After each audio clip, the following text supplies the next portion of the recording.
یک چی با در این رای کلام به خاطر مونسیده که ویر شما در ناگفتنمونه شهر محمد جان یوانی رو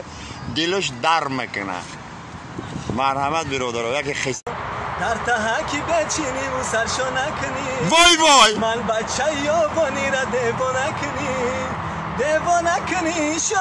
навор сохта шудагии бо дастгирии сайти 1xbet дар инҷа коэффициентҳои зиёд ва бонусҳои гуногуна меёбем ки силкаш дар комментария. ҳамчунин агар бо промокоди ёвонӣ шумо регистратсия кунед барои пардохти аввалинтон 6500 рубл бонус медиҳанд.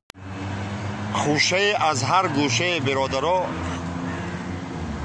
як чӣ бо дар ин раи калом ба хотир монасида ки вайро шумо дар ногуфтанамонед шаҳр маҳмаҳҷони ёвониро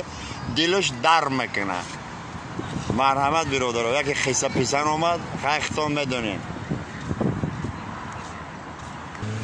قصه درباره بدمستا یک مست میخزه سحر سرش گیر گشتگی در فکر خیالی و چه فقط یه مثل که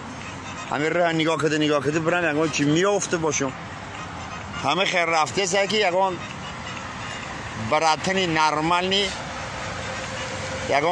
نرمال آخری اختف کده راه دا این همه قدر خیل موراده یا خیلی زمین کافته راسته یکی میبینه چی بگه واه بلد کسی چاله شگون کده همه خیلی خم میشه این همه خیلی غازه و همه خیلی میبرداره که خیلی غاز بده چی بگه نه اونو شگاه می چاله نبوده هرچه سه پوچکه بوده سه پوچکه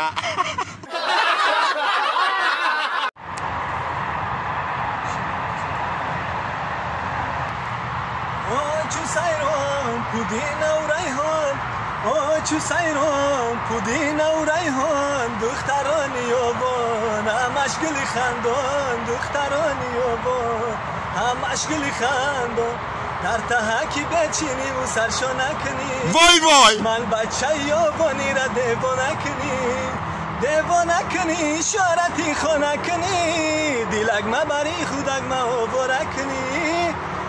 چو سیران پودینه و ریحان دختران یابان همش گلی خندان.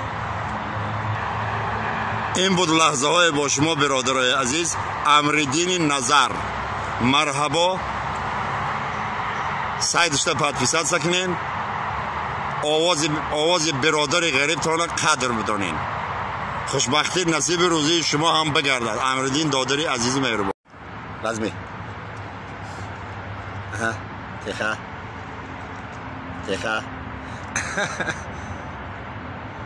ای با هم ای سگای کرسلاشینی شیر محمد